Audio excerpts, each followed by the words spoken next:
2020 has been a bit of a strange year in terms of things happening. We've seen the world turn upside down.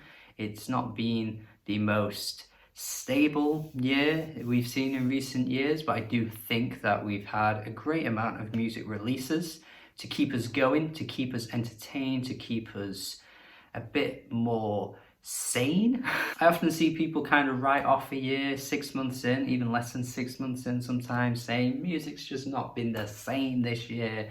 It's just not had the quality of music. But hopefully, watching my list here, my favourites of the year so far, you can at least see some albums that you may not have heard of, you may not know anything about, and hopefully I'm going to be able to point you in the direction of these great albums, because to me, they are pretty damn good.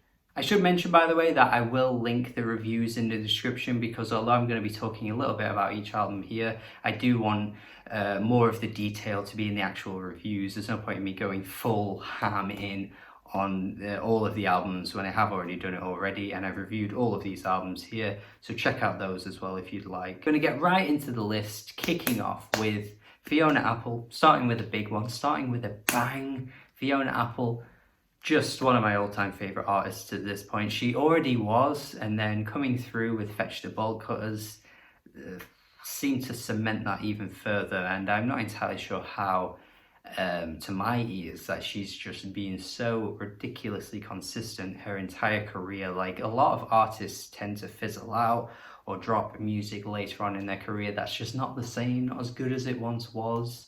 They're trying to reignite that spark and they just never quite get it. But Fiona Apple is a very rare case in the general scheme of music, the grander scheme of music, that she can prove that well into her career, more than 20 years, coming up to probably like 30 years at this point actually, she is still dropping music that is well and truly worth your time. Stylistically, I liked how she changed things up a little bit. This was a bit of a harsher album. There were some really strange instrumentals that were used here. She's still singing about similar topics, although I think at this point she's really going in a bit harder at some of these topics, and there are some really harrowing lyrics that stand out on this album that just make the emotional impact so damn strong. Look, Fiona Apple, I could talk about her all day. Genuinely one of my favourite artists ever. Don't know if that'll ever change, because she just really is that special, in my opinion. And hopefully you like this album as much as I do. Next, I'm going to go Mujuice, a Russian artist who just created a really, really cool acid techno house release here. Some really, really quality house music all landing on this one album. Once again, I think it's going to be quite a theme for this video. Just a completely overlooked release. Like, goddamn, I try and champion as much overlooked music as I possibly can on this channel, but there are some releases that I'm just thinking, this just needs a wider audience, and it would be exploding in music circles, because it is just that good. I may as well keep that theme going, because the similar thing I just said about Mujuice applies to Pablo Nouvelle as well, and even greater actually, because this one to me is just as accessible as house music can really get. It's incredibly rhythmic, it's incredibly summery, it's just got all the qualities that you want from a dance album. Pablo Nouvelle just really nailed it with this one, and again, an artist that I think most people could probably get with if they give him the time, because he makes some really good music, and definitely one of my favorites of the year here. Spanish love songs next with Brave Faces, everyone. A really, really on point pop punk release. Like, if you just think of all the qualities that makes pop punk what it is, Spanish love songs are like hitting all of the checkpoints here. Like, they really are just hitting you with these emotional lyrics, these punchy songs, really anthemic choruses. It's a great listen. If you're a fan of the genre, you probably would find something out of this. But I think even the people that aren't necessarily huge on pop punk tend to gravitate to artists like Jeff Rosenstock. I think there's still some of that crossover appeal here as well. Fortet next with 16 Oceans, definitely one of my favourite Fortet releases in his entire catalogue, to be honest. I think he is playing to his strengths. I said this in my review too. I just think he's really nailing all of the ideas that he's been putting on his albums of recent years, albums like New Energy and the other releases as well. I can't quite think of the names right now off the top of my head, but you know, those kind of releases that are dealing with these really interesting sounds, these kind of like earthly springtime release ideas. It's kind of weird because this album cover kind of depicts exactly how this album sounds for me, just kind of like this bright day, you're just waking up, everything's a bit hazy, and that's the music that would back that moment. Another great house techno release coming from MoMa Ready. Shout out to the Ace MoMa album as well. They're kind of tied for me, but I think MoMa Ready was really one of the earliest albums in 2020 that resonated with me, so I feel as though this one has just got a place in my heart because of that. It's drum and bass heavier points as well. It just has a variety of different ideas being thrown around in a way that I think is really unique and really interesting for the world of modern electronic music. It's certainly an album that I think once again needs way more attention, and I'm just going to keep digging into more of this genre too, because there isn't a lot of drum and bass out there that I'm very aware of or very equipped with. But if it sounds anything like this, I'm quite happy to try even more of it. Then we got Sign Libra, one of the most tranquil and soothing and calming albums of the year. Really, really interesting sound design here. Just the way the vocals are used are just to die for at points. Like, it is a really, really interesting listening experience. And I think once again, you really need to be checking it out if you haven't already. I keep bringing it up, and hopefully at some point you'll think, you know what, maybe Ryan's right. Maybe this bitch, maybe he's right. Choir Boy next, one of my favorite artists around at the moment, solidified themselves as being one of my favorites because of the two back-to-back releases that I think are just absolutely stellar, coming from Passive with Desire from 2016, then their 2020 release here, Gathering Swans, is just equally as satisfying. What a lovely, lovely album this is. Such a charming sound to it, a really, really great reinterpretation, I suppose you could say, a reinvention of new romantic music, synth pop from the 80s, sophisti-pop, all of those kinds of things you've heard before. And yeah, sure, it's not the most unique album, you know, listening experience you'll have in 2020, but they do the sound so well that it's ridiculously hard to deny. It's so sweet and sugary. Definitely one of my favorite pop releases of 2020. Leading on from that as well, we also have Dua Lipa, the most popular album this year that I definitely find to be the most enjoyable. Certainly killing it here. Dua Lipa has so much charisma. She is definitely one of the best pop artists around right now. Just calling back to some of the best days that we've seen, like from artists like Madonna, Kylie Minogue. Just got all of those great qualities here, and just well produced. Like, these tracks are so damn jamming. It's a shame it came out at the time of year that it did, because so many of these songs, should I say, would have been absolutely hard hitters in a club setting. And I think honestly, way more tracks would have crossed over to the US and, you know, charted really high, but unfortunately it just didn't align like that for her. But still, a great pop release. Seriously, what a performer she is. It's very sexual at points. If you're looking for a sexy album, this should be the one for you. Shye's Obscura next. Definitely one of the most magical listens I've had all year. You stick this on late at night and you are just taken away. You're just taken away to a new world. It is just a beautiful album.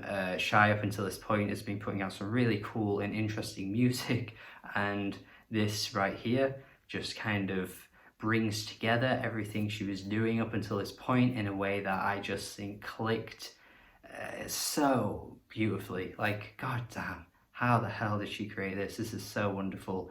It got me thinking about so many different things. It really got my imagination going crazy, which isn't something I can say about a lot of albums, which is why I know that not only does it sound so good, but I know for a fact that it is an album that will stick with me for a very long time, because it just gives me a unique experience that I can't really point to any other albums and say they give me the same thing. On the quite opposite end of the spectrum though, you do have Reol, who is an artist that is just so good at putting out a frigging banger. There is no other way to describe her music than that. These are just some of the hardest smashing electro pop dance bangers I think you'll hear in 2020. And the funny thing is that I've been digging through her catalogue, finding more releases from her, and this actually might not be the best one. It's grown on me since it came out, because I didn't quite give it like an 8 out of 10 when it dropped,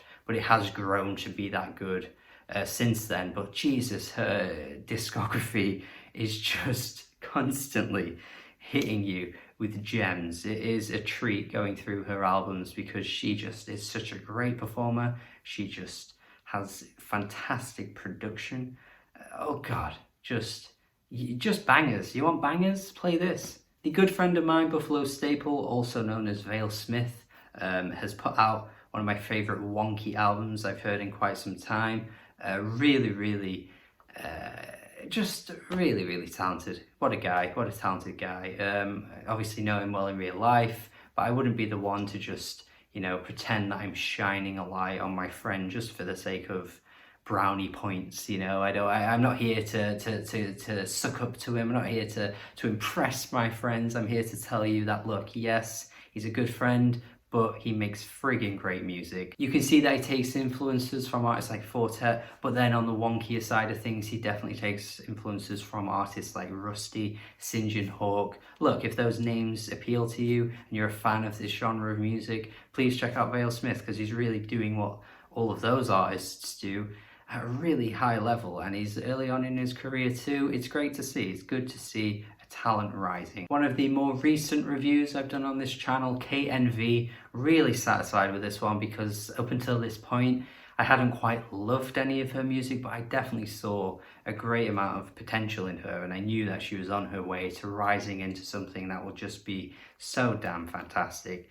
And thankfully, Room for the Moon is that album. Just all the qualities that made her great before, the way that she you know, fuses these synth ideas, these electronic ideas, all into this fantastic blend of modern music with her vocals as well, that incorporates so well into this album, particularly this album here. Like, I feel like she's just nailed it, nailed the amount of talent that she already had into one album. And again, hopefully you check it out based on how I feel about it. Young Nudy next with Anyways, one of my favorite rap trap releases this year. Really started digging into Young Nudy's music, and was happy to find that Anyways is probably my favorite of his so far. So it's good to see that even late into his career, because he's been going at it for quite a few years now. He's been overlooked for a few years. He's starting to make his way up, but even still, he's making some really hard-hitting tracks. His flows are so cool on this album too. He's really switching up constantly.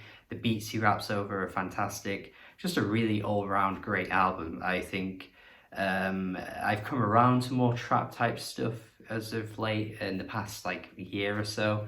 So Young Nudy is really just kind of encompassing all the great qualities that you can find in the genre with this album here. And finally, I feel like I've been talking ages, my throat is fucking hurting. We are on the last album here, the 15 albums I think are the best of the year. It's not been in any particular order, by the way, I'm just throwing them out randomly. But I did want to start with one of my 9 out of 10 reviews, and of course end this video on one of my other 9 out of 10 reviews for the year so far, Natalia Lafourcade. God damn. This is only volume 1, and yet it feels like the best piece of music she's ever given us. I really don't know what's coming on volume 2. I am very excited to see, but I don't really mind if it doesn't live up, because this album here is just an absolute celebration of Mexican music. Like, it just feels like the entire thing is just here to celebrate the wonderful, joyous sounds of Mexican folk music. And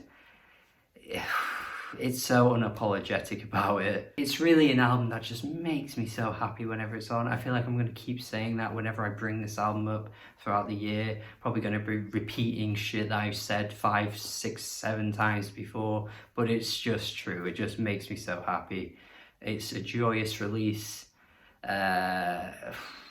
Just reminds me of what makes music so good. Everything about music that I love is in this album, and Natalia, Lafourcade, I think even years down the line will remind me of those things that I love about music when I keep playing this album well into my 30s, 40s, 50s, and I'm just gonna go, yeah, this is what it is. This is the best you can find in music. And that's it for now. 15 of my favourite releases of 2020 so far. There are other ones I haven't mentioned. I'll link the best of 20 playlist so far this year, because you know, we're 6 months in. I didn't want to reveal too many, give away too many, because of course at the end of the year I always do a top 50. So if you're new to the channel, please do subscribe and keep up to date with all the reviews that I put out there, because there's always albums I'm championing and praising, and there's also albums that I'm critiquing quite harshly as well. As always, tell me your list in the comments. Tell me your favourites for 2020 so far. Listen to the ones that you don't recognise on here. Maybe you'll be like, damn, Ryan was right, god damn. But if you listen to them and you know, you think they're crap, you think they're shit, let me know as well. I'd love to hear your thoughts. As always, it's fun talking with you guys, so let me know. Have a good day. Subscribe. Goodbye.